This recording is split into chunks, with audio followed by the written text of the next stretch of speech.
केसरिया से मन जोगी हुआ रे, दिल झूमे देखो मतवारा हुआ रे। केसरिया से मन जोगी हुआ। हर पल मनाओ केसरी त्योहार। विमल, बोलो जुबान केसरी।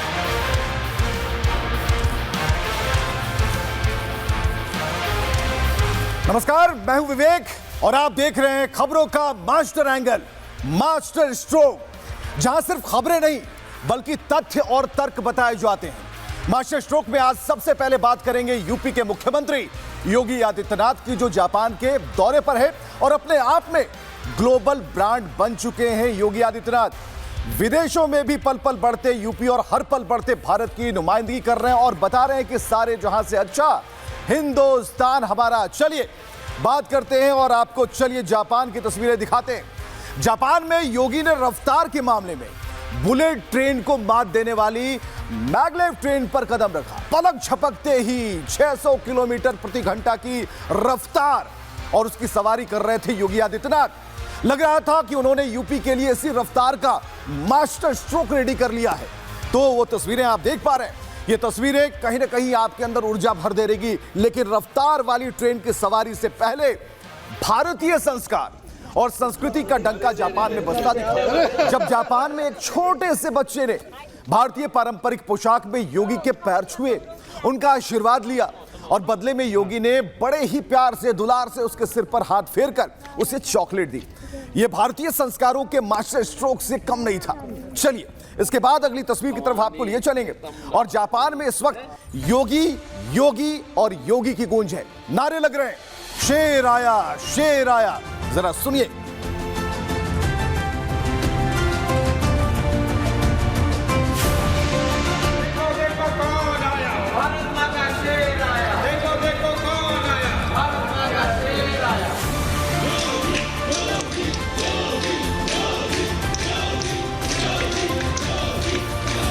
तो भले ही योगी जापान में हो, लेकिन उत्तर प्रदेश में अगर पत्ता भी हिल रहा है तो योगी को पूरी खबर है। दूसरी पार्टी के स्वघोषित अध्यक्षों की तरह योगी छुट्टी पर नहीं है, बल्कि वो जापान से भी यूपी के लॉ एंड ऑर्डर पर पैनी नजर बनाए हुए। होली से पहले संभल में पुलिस ने मार्च निकाला ताकि हिंदू त्योहारों में खलल डालने वाले सावधान हो जाएं। वो ये ना सोचें कि योगी आउट ऑफ स्टेट है तो उन्हें आउट ऑफ कंट्रोल होने का लाइसेंस मिल गया है। जरा देखिए पुलिस का ये मार्च कि किस तरीके से पुलिस की चहलकदमी साफ तौर पर एक संकेत दे रही है, क्योंकि यूपी में माफिया और अपराधियों पर नकेल कसने का जो सिलसिला है वो थम नहीं रहा।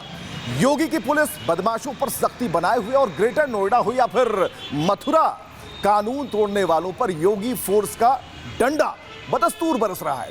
ये दो तस्वीरें इसकी गवाही है। मतलब कि योगी चाहे जापान में हो, सिंगापुर में हो, उत्तर प्रदेश पर उनकी जो पकड़ है वो जस की तस है। अब यूपी का मुखिया अपनी इस पहचान को दुनिया के सामने साबित भी कर रहा है। यूपी को लेकर जापान में योगी ने क्या मास्टर स्ट्रोक चला है, एक रिपोर्ट।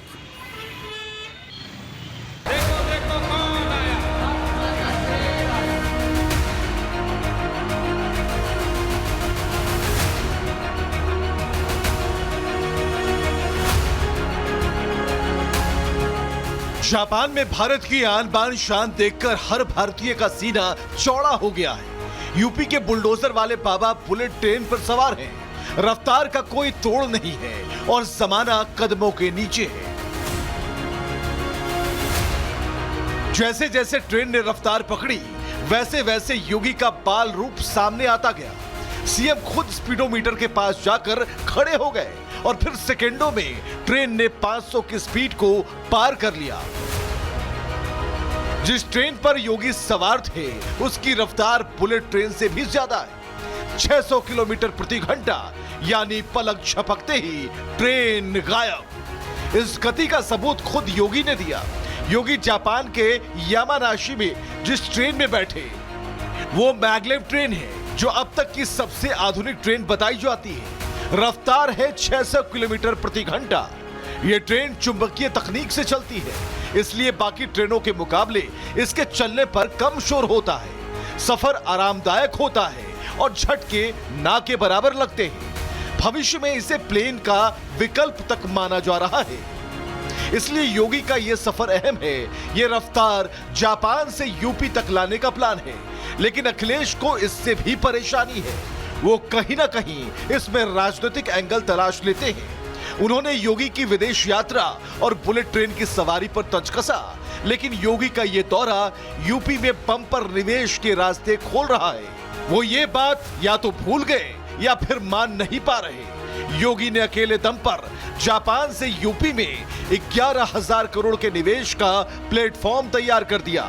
एमओयू साइन हो चुके हैं। मतलब यूपी अब साइकिल की रफ्तार से नहीं बल्कि बुलेट की रफ्तार से दौड़ने की तैयारी में है। Bureau report, Republic Bharat. तो जापान में भारत महान की तस्वीरों ने साबित कर दिया कि भारत के योगी की दूरदृष्टि के सभी कायल हैं। उत्तर प्रदेश की जमीन पर जापान का निवेश यह साबित करता है योगी कुशल प्रशासक के साथ ग्लोबल छवि वाले सफलतल नेता भी हैं।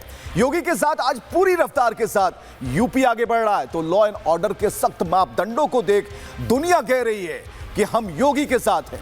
योगी चाहे उत्तर प्रदेश में हो या ना हो, प्रशासन पर उनकी पकड़ कमजोर नहीं पड़ती। और इसी से जुड़ी अगली खबर हम आपको दिखा रहे हैं। भ्रष्टाचार के खिलाफ जीरो टॉलरेंस की योगी नीति की एक और तस्वीर आपके सामने रखने जा रहे हैं। खबर एक ऐसी महारेड की जिसे लेकर पूरे प्रदेश की सियासी सरगर्मी तेज है।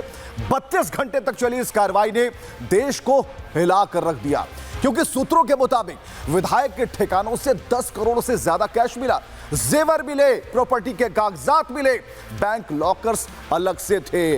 तो जानकारी के मुताबिक तकरीबन 50 अधिकारियों ने तलाशी अभियान चलाया और इस दौरान किसी के भी अंदर या फिर बाहर जाने पर रोक लगा दी गई।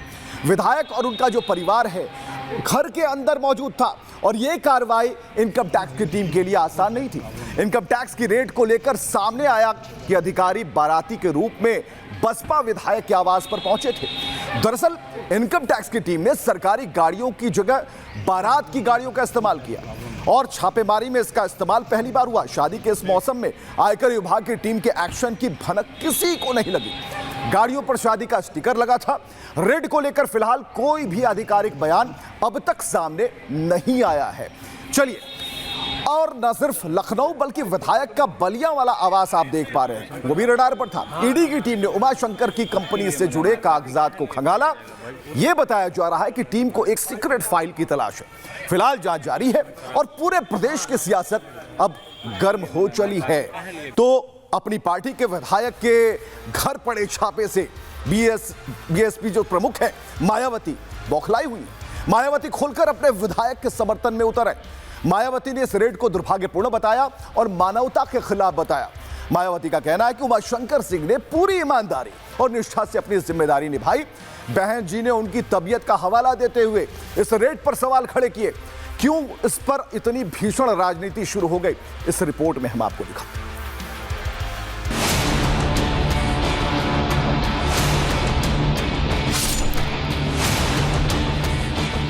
सियासत बीमारी और बेहिसाब संपत्ति।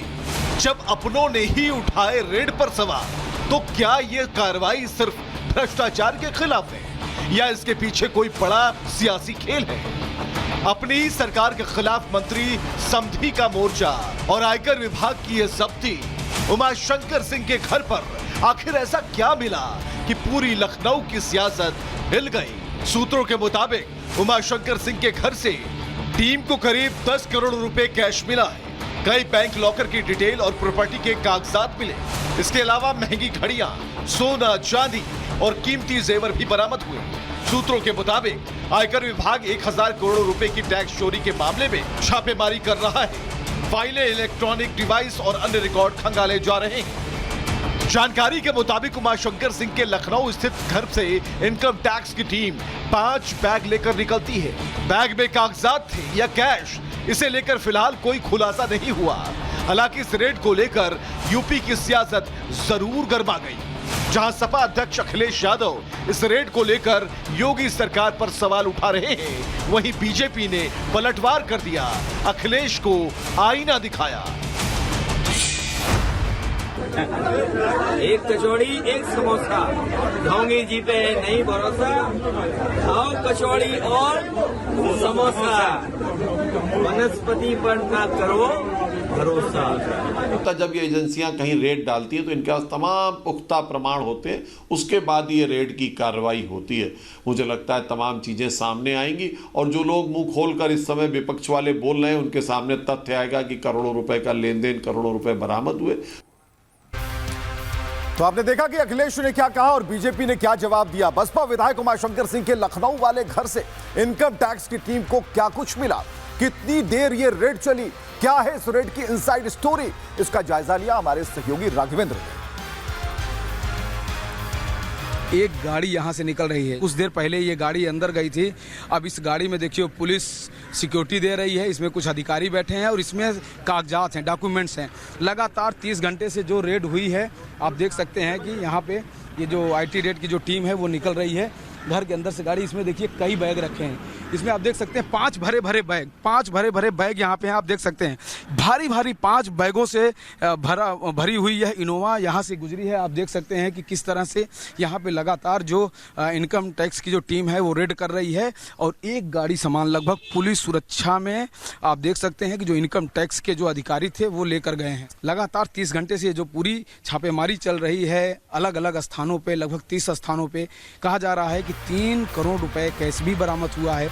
तमाम तरह की जो फाइलें हैं वह मिली हैं, डायरी मिली है, बहुत सारी चीज़ें मिली हैं जिसको यहाँ से कलेक्ट करके ले जाया गया। हालांकि देश में छापेमारी से जुड़ी एक और खबर है, चलिए आपको लिए चलते हैं। खबर है कि अनिल अंबानी और उनकी रिलायंस कम्युनिकेशन के खिलाफ सीबीआई ने धोखाधड़ी का एक नया मामला दर्ज किया है। जांच एजेंसी का आरोप है कि अनिल अंबानी और उनकी कंपनी ने साल 2013 से लेकर 17 के बीच बैंक ऑफ बड़ौदा के साथ 2220 करोड़ रुपए से ज्यादा की धोखाधड़ी कर ली। ये गंभीर आरोप हैं। अब क्या होता है इस पूरे मामले में, सीबीआई ने क्या कुछ किया, एक रिपोर्ट।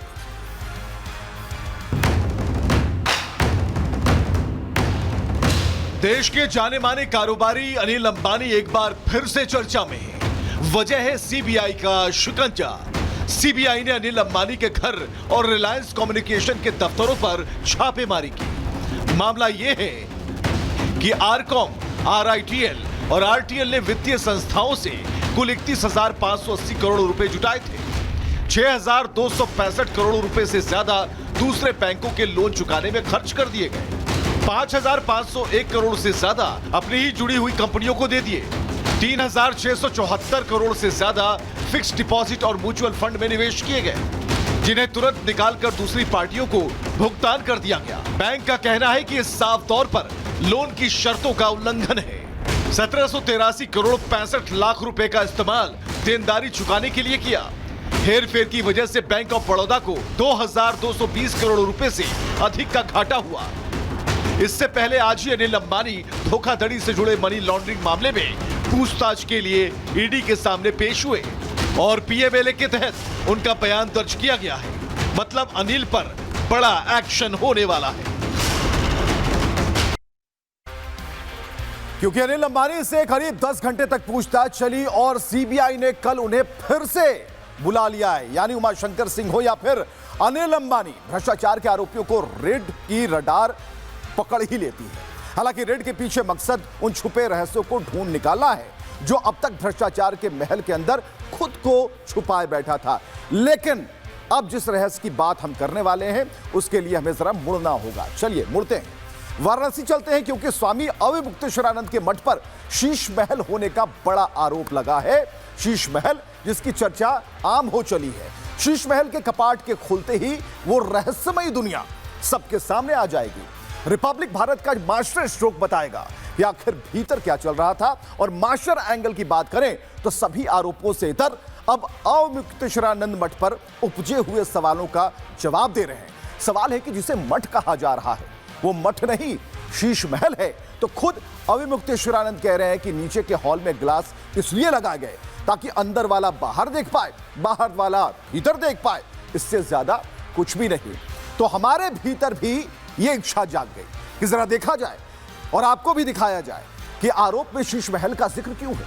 तो ये वो बिल्डिंग है जो आप देख रहे हैं ना, ये वो बिल्डिंग है जिसे शीश महल का दर्जा दिया जा रहा है। उसकी तस्वीर आप देख रहे हैं। गंगा किनारे बसा यही विद्यापीठ इस वक्त सवालों के घेरे में है।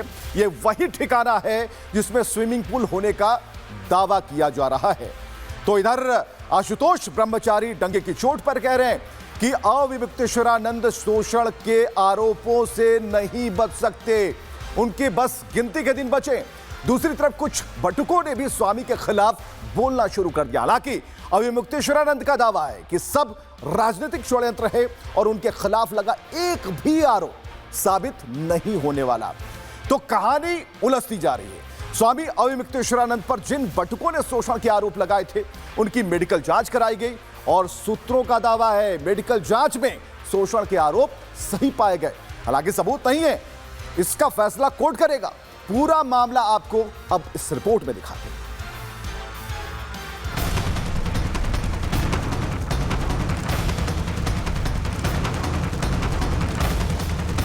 कभी शोषण, कभी साध्वी तो कभी शीश महल। शंकराचार्य होने का दावा करने वाले स्वामी के लिए साक्षर मुश्किलों का दूसरा नाम बन चुका है। वाराणसी में गंगा किनारे बने उनके विद्या मठ पर विवाद गहरा गया है। इस विवाद में नई एंट्री भूमिका द्विवेदी की हुई है। वो 2022 में किताब के सिलसिले में अविमुक्तेश्वरानंद के इसी मठ में महीनों तक रुकी थी। उनका दावा है कि यह मठ एक रहस्यमयी दुनिया है। उसे देखकर ये लगा कि यहाँ सीक्रेट्स बहुत है, बहुत रहस्यमय दुनिया है ये। यहाँ पर सारी चीज़ें जो है बहुत नहीं बताई जाना है और जो शिष्य हैं उनको किसी से बात करने की परमिशन नहीं है। वो तो वहीं थी ही, वो तो मालकिन ही है उस मठ की, सारी चाबियाँ उन्हीं के पास हैं, सब कुछ है। हाँ, मैंने उनसे ऐसे ही एक दिन प्रेम से मतलब पूछ लिया था कि आप उनकी माँ हैं कि पत्नी हैं, तो शायद उन्हें ये बात बहुत पसंद ही नहीं आई थी। उन्होंने कहा हम उनकी सखी हैं। भूमिका द्विवेदी ने जिन साध्वी श्री अम्बा को निशाने पर लिया, उन्होंने खुद ही स्वामी के इस शीश महल पर सफाई दी। अब किसी का मुंह तो बंद नहीं कर सकते, लेकिन हम तो कई वर्षों से रहते हैं। अब इसको ये शीश महल कहते हैं, तो मेरा ख्याल उन्होंने शीश महल की कल्पना की ही नहीं होगी कभी। ये शीश महल होता है, ऐसा शीश महल होता है। आप देखिए ऊपर, इधर देखिए, उधर देखिए, आगे अंदर दिखा दीजिए। हमारे गुरुदेव जहाँ बैठते हैं वहाँ तो पंखा भी नहीं है। आप एसी की बात कर रहे हैं और क्या क्या बातें कर रहे हैं, देखिए, दिखाइए। हालांकि इस बीच उन बटुकों का पक्ष भी सामने आ गया जिनके शोषण की बात कही जा रही थी। ये आरोप अविमुक्तेश्वरानंद पर लग रहे हैं। सूत्रों के मुताबिक उन बटुकों की मेडिकल जांच में शोषण की बात सही पाई गई है। तो विवाद और आरोप अपनी जगह है, लेकिन अब इस शीश महल पर अविमुक्तेश्वरानंद के मठ में ही दो फाड़ की स्थिति है। अविमुक्तेश्वरानंद का कहना है कि जैसे आरोप लग रहे हैं मठ में वैसा कुछ भी नहीं, लेकिन उन्हीं के एक करीबी ने रिपब्लिक भारत को बताया था कि मठ के टॉप फ्लोर पर एक स्विमिंग पूल है जो शंकराचार्य स्वरूपानंद सरस्वती के लिए बनाया गया था, क्योंकि वो चलने फिरने में असमर्थ थे। देखिए। अरे भाई, ये पूरा मठ एक जैसा है, नीचे कुछ हो ऊपर कुछ हो, ऐसा नहीं होता है। ये मठ जो है सार्वजनिक मठ है और शंकराचार्य जी महाराज यहाँ पर विराजमान रहे हैं, उनके बाद हम यहाँ पर विराजमान हैं। यहाँ पर भगवान की पूजा आराधना होती है, यहाँ पर पाठशाला चलती है वेद की, यहाँ पर अच्छे कार्य होते हैं। ये जो ऊपर वाला तल है जिसको हम तीसरी मंजिल कह सकते हैं, उसको जो स्वरूपानंद सरस्वती जी थे उनके पैरों में दिक्कत थी। डॉक्टर का ये कहना था, शरीर भी स्थूल था, कि आप कम से कम 3 किलोमीटर रोज चलें। चल नहीं सकते थे, तो उनको वॉकिंग करने के लिए पानी भर कर उसी में वो आप हिलोरे लेते रहें, चलते रहें, जिससे उनका पैर ठीक रहे। तो स्विमिंग पूल, कोई स्विमिंग पूल ऐसा नहीं जैसे स्विमिंग पूल होता है, बड़ा है, उसको मुश्किल से होगा 8-10 फीट का। चलिए, खबर यहां खत्म नहीं होती। रिपब्लिक भारत प्रयागराज के उस अस्पताल भी पहुंच गया जहां उन बटुकों की मेडिकल जांच की गई। देखिए हमारे सहयोगी सागर की ये खास रिपोर्ट। देखिए, ये तेज बहादुर स्पूर चिकित्सालय प्रयागराज का है, जहां पर 2 बटुक पहुंचे थे। आशुतोष ब्रह्मचारी भी यहां पर पहुंचे थे। अंदर वहां पर देखिए अन्य जांच प्रक्रियाएं भी यहां पर कराई जाती हैं, लेकिन फिलहाल ये कहा जा रहा है कि जो बंद लिफाफे में जो यहां पर दस्तावेज यहां पर सौंपे गए हैं, कोर्ट को जो दिए गए, उसमें अब यौन शोषण की पुष्टि हो चुकी है मेडिकल रिपोर्ट में। अंदर एज को लेकर जाँच की गई कि आखिर वाकई में वो नाबालिग हैं कि नहीं। जब नाबालिग को लेकर यहाँ पर जाँच की गई, पहले उसके बाद पुष्टि होती है कि हाँ नाबालिग हैं, उसके बाद एक्सरे किया जाता है जो दोनों यहाँ पर बटुक हैं, फिर उसके बाद जो बंद लिफाफे में जो यहाँ पर दस्तावेज हैं उसमें पुष्टि होती है यौन शोषण की। तो ऐसे में आगे इस कोर्ट में अब देखिए इस पूरे केस में माफ करिए बहुत अहम मोड़ अब आने वाला है। तो यकीन मानिए कई तस्वीरें, कई प्रेस कॉन्फ्रेंस, कई बयान के बाद भी इस मामले पर आखिरी मुहर अदालत को ही लगाना है। लेकिन कहावत है आग बिना धुएं के नहीं उठता, धुआं वही आरोप है तो फिर आग क्या वो सच्चाई है जो कुछ दिनों बाद सबके सामने होगी। और पूरा सिस्टम इसी सच्चाई का पता लगाने में जुटा हुआ है। लेकिन इसी सिस्टम की नजर अपनी कमियों पर नहीं जा रही। इसी उत्तर प्रदेश के महोबा में क्या होता है उसकी तरफ जरा रुख करते हैं। हम बताते हैं एक परिवार की कहानी जो बेहाल है, सड़कों पर है। आज वो पूरा परिवार सड़क पर खड़ा है। उत्तर प्रदेश के महोबा में 3 महीने पहले वन विभाग के रेंजर की गाड़ी से टकराने वाले एक व्यक्ति के परिवार का आज हौसला पस्त हो गया। परिवार का दावा है कि इलाज के लिए उन्होंने घर बेच दिया, जमीन बेच दी, खेती किसानी का सामान सब बेच दिया, लेकिन उन सबको बेचकर भी इलाज का पैसा नहीं जुटा पाए। यही दर्द है। और फिर थक हार कर उन्होंने प्रदर्शन का रास्ता चुना। परिवार के लोगों ने बुरी तरह जख्मी और मौत से जूझ रहे उस व्यक्ति को, परिवार के सदस्य को हाईवे पर लिटाकर सड़क को जाम किया। सड़क भी वही जाम की गई जहां 3 महीने पहले यह गंभीर हादसा हुआ था। एक रिपोर्ट देखिए।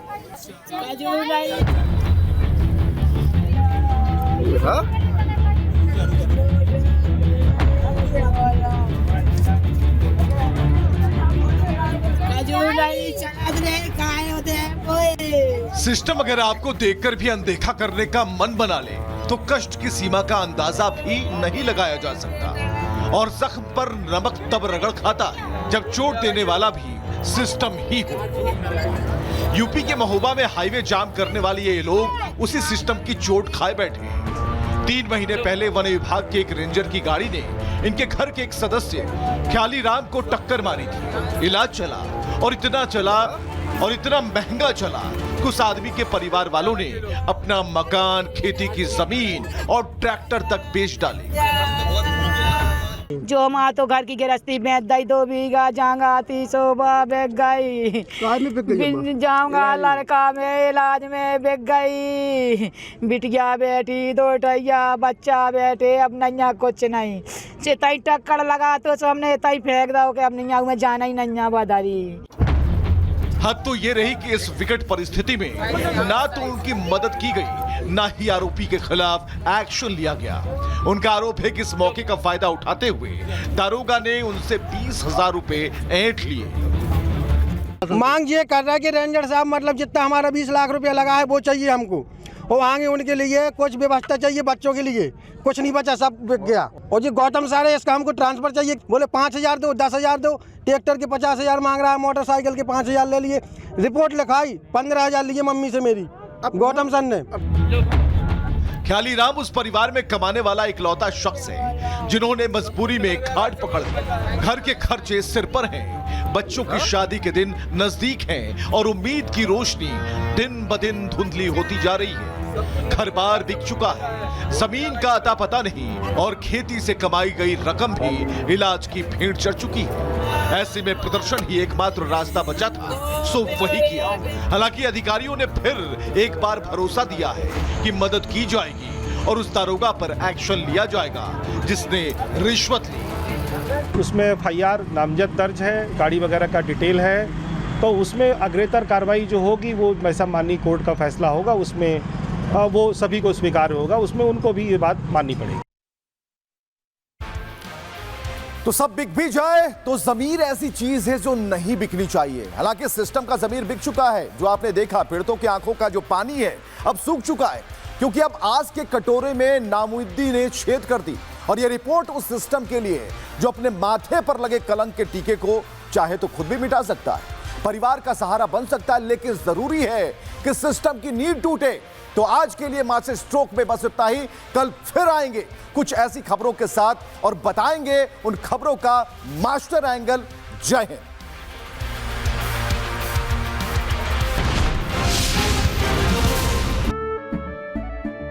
केसरिया से मन जोगी हुआ रे, दिल झूमे देखो मतवारा हुआ रे।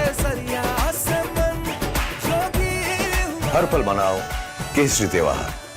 विमल, बोलो जुबान केसरी।